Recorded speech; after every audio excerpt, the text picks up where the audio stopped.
What I should say is that the bel canto period, which is the first part of the 19th century, was becoming very popular again and having a great renaissance through Maria Callas and then through Joan Sutherland. And in these great operas, you need another woman who can sing what is called coloratura contralto. And I seem to fit that bill.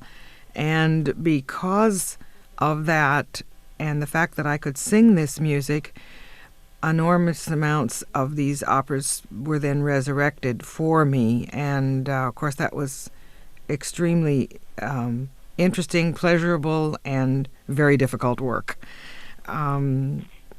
It's the most exacting music written for the human voice, so you really have to have your technique and your breath and your everything else underneath you, not to mention musicianship and musicality and all of the above, and a tremendous perseverance to keep your voice in pristine shape.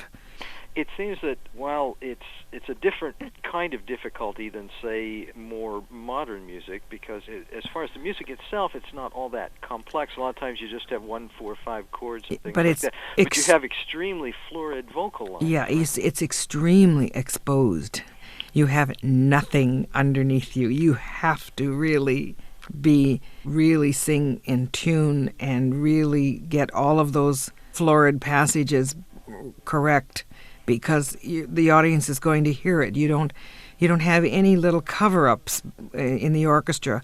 I remember some years ago when I would sing Wagner in concert, because I love the music so much, and so I would sing things like the Immolation and first act of Valkyrie and things like that. And I was always amazed because suddenly, you had the orchestra as this unbelievable underpinning that was propelling you along, and so different than singing this bel canto music or Baroque music or whatever.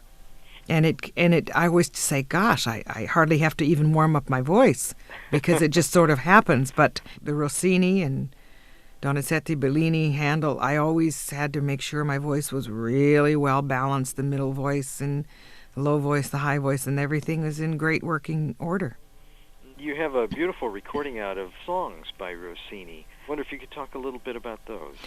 Well, the Rossini songs are something that I came to a bit later because the only songs that I basically knew were some published songs called The Sins of My Old Age. Oh, yes. Because you have such an erudite public, I'm sure most of them know that Rossini stopped writing opera when he was 37 years old. And from that time on, he only dabbled in chamber music and songs and a few, wonderful pieces like the Petite Messe Solennelle and certainly the Stabat Mater and things like that. But through my great friend and colleague, Dr. Philip Gossett from the University of Chicago, who's one of the main authorities on Rossini and who has been in the forefront for the restoration of these great pieces of his, especially Rossini's serious operas, he put a lot of the songs in my hands.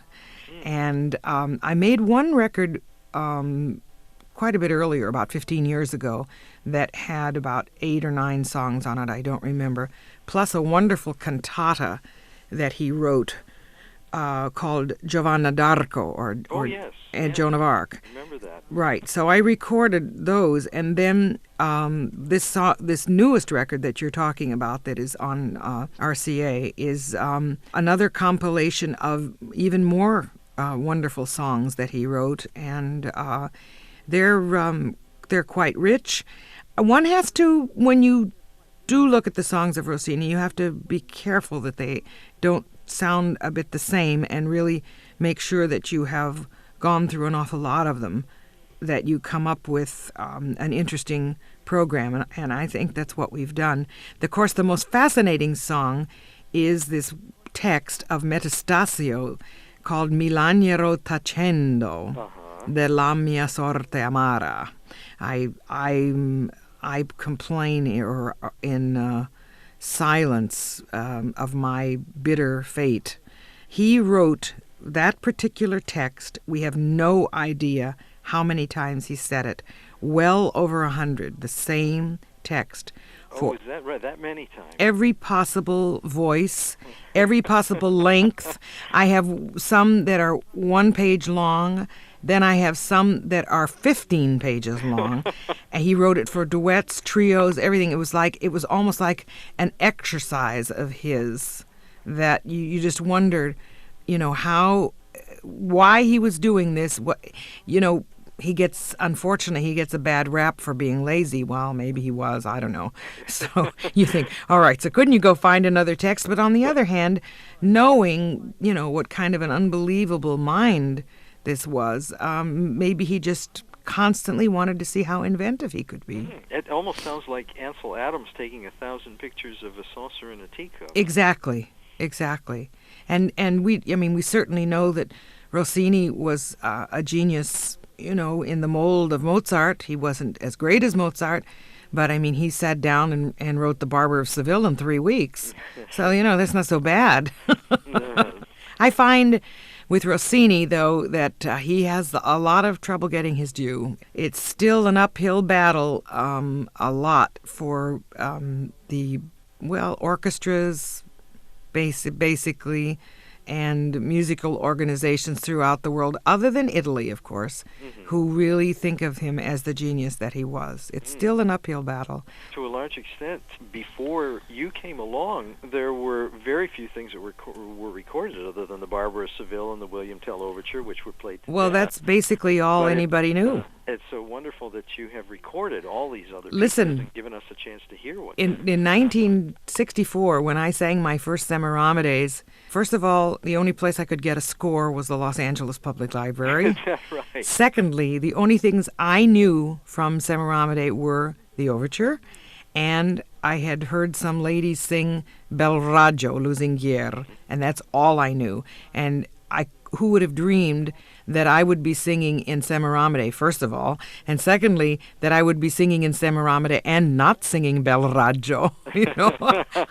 I was a character named Arsace. But, as we got to know the opera, we realized that the overture, that's one of my big arias. Speaking of another composer, I read just recently that Stravinsky wrote his last work for you.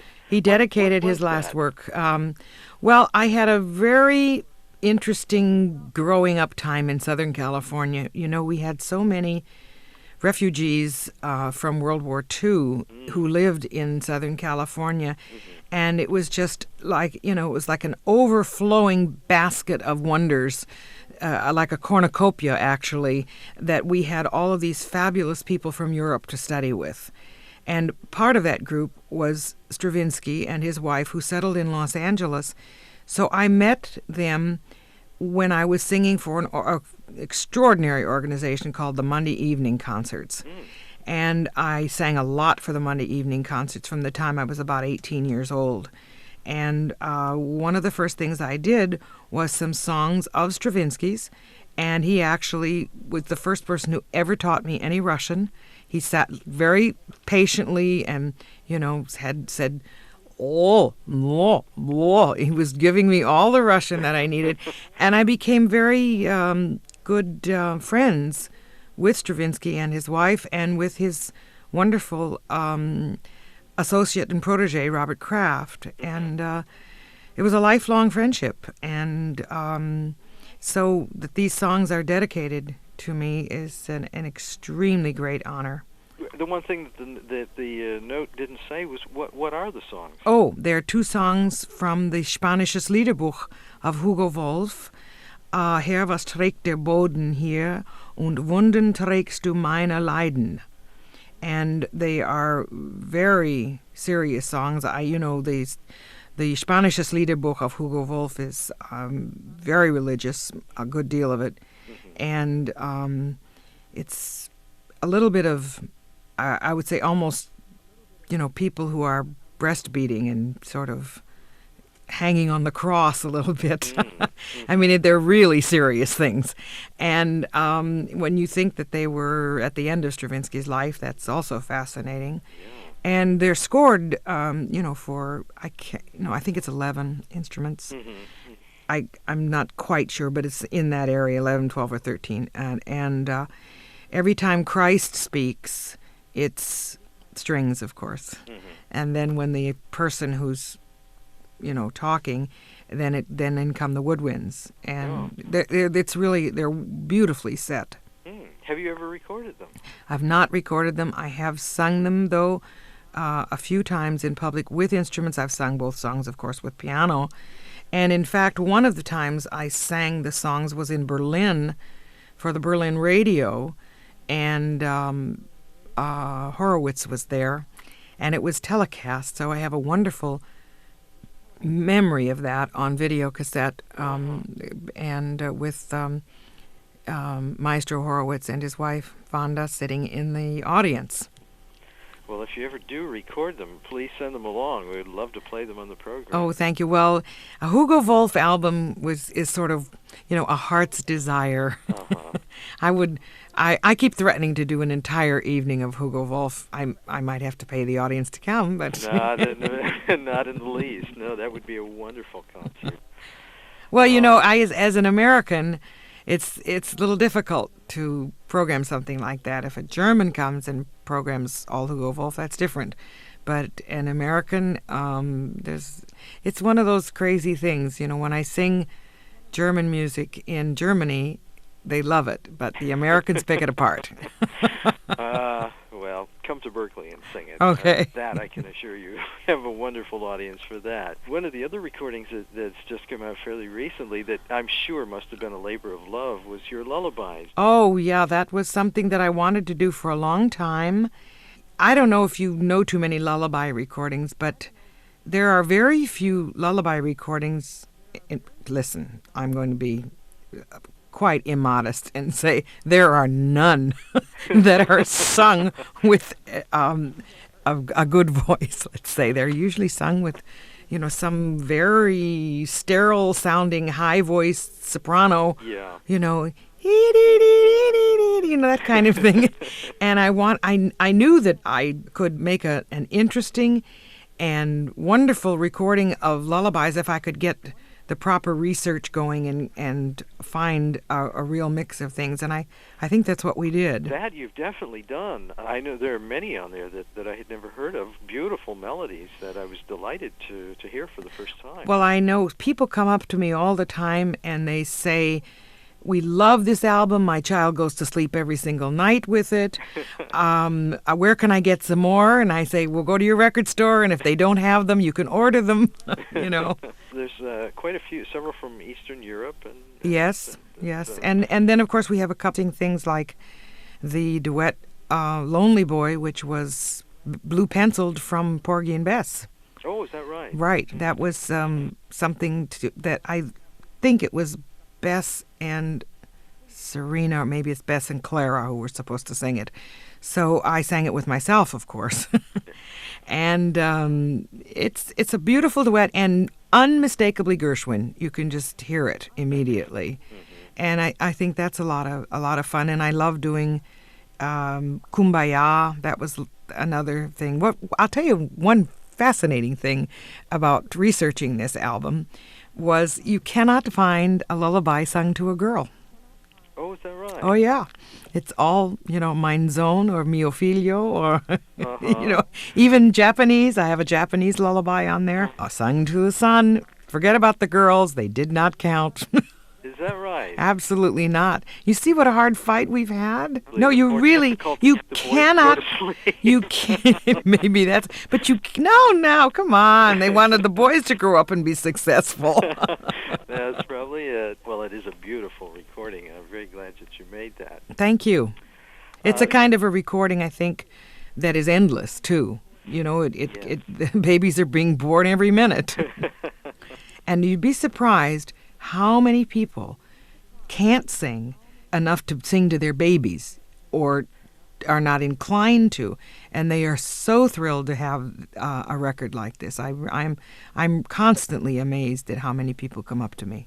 One one of the other recordings that I wanted to talk with you about was the duets that you did with Flicka, Frederica von Stade. Mm-hmm. She lives here in the Bay Area these days. I know whenever that. she's around. I was just over in her end of the woods singing with her. She did a benefit at her church. Oh, right. And in Alameda, and I came over and sang a few songs for her, and we sang one of those duets, actually. Oh, she's been on the program here actually several times, so it was to my great delight. And one of the dearest, most wonderful, fabulous people I know. Oh, she always seems so nice.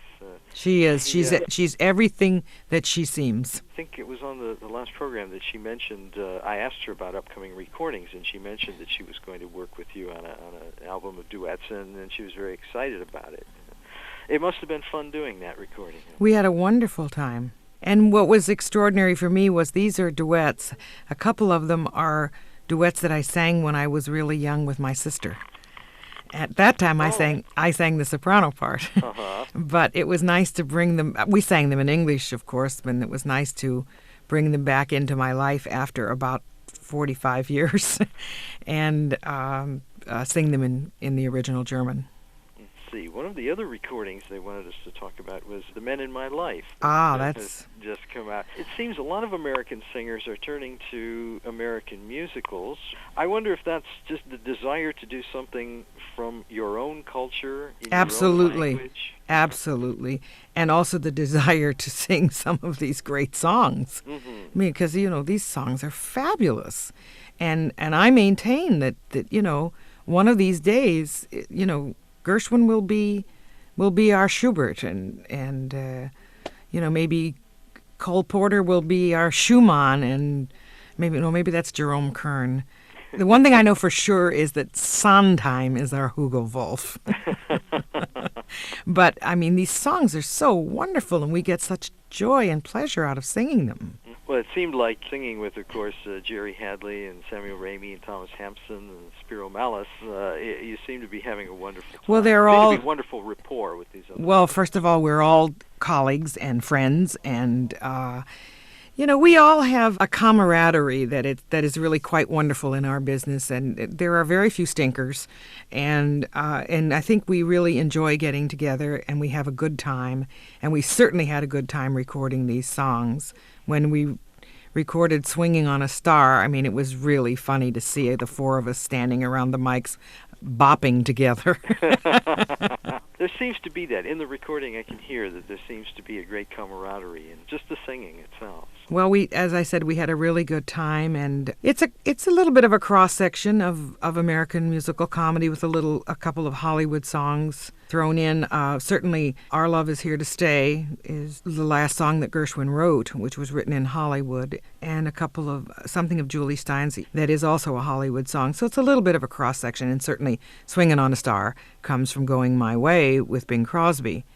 And then a lot of wonderful things that I particularly enjoy singing, like The Man I Love, and Jerry and I did the terrific duet from Call Me Madam. I hear singing and there's no one there. You don't need analyzing. That was a lot of fun. And then singing Some Enchanted Evening with Sam Raimi was such fun. And Little Things from Company with Spiro Mallis, and a couple of beautiful duets with Tom Hampson. It was really a lot of fun. I wonder if the reason that a lot of American singers have recorded American musicals, because so much of what's considered serious contemporary American opera is so unlistenable and unsingable. You may have a point. I'd never thought of it in that way. But I have very strong convictions that, well, as we know, Porgy and Bess has now gone from what it started out on Broadway as a Broadway show, it's gone into the operatic repertory. I have strong convictions that Carousel will also go into the operatic repertory, as will Showboat. Those are certainly the first two that are going in, and then possibly some others will follow in short order. Because, in years past, even when I was first in Germany in the middle 50s, Fledermaus was still considered an operetta, mm-hmm. And Tales of Hoffmann was still considered an operetta. They were called grand operetta in the German tradition, and they're completely in the operatic repertory now. Well, listen, I know you're quite busy, and I want to thank you very much for taking time out to speak with us this Oh, week. it was a lot of fun, and hi to all my friends in the Bay Area. So we've played your recordings many times on this program, and it's nice to actually have you here to talk about them. Thank you.